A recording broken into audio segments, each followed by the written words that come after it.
नमस्कार,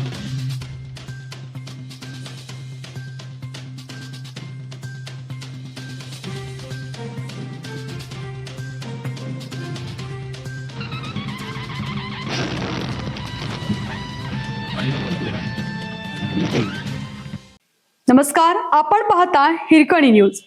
हिरकणी न्यूज प्रत्येक क्षण ताज्या घडामोडी आणि महत्त्वाच्या प्रत्येक बातमीसाठी नेहमी तत्पर.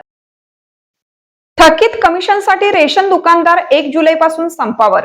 रेशन दुकानदारांचे 3 महिन्यापासून कमिशन थकीत असून हे न मिळाल्यास 1 जुलैपासून धान्य वाटप बंद करण्यात येईल असा इशारा रेशन दुकानदार संघटनेच्या वतीनं निवेदनाद्वारे देण्यात आला आहे.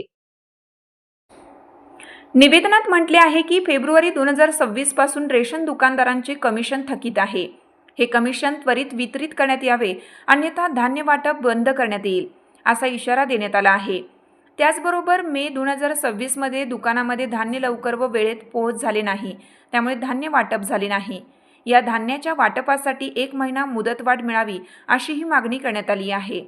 यावेळी सांगली जिल्हा रेशन संघटनेचे अध्यक्ष दीपक उपाध्ये यांच्यासह सदस्य उपस्थित होते.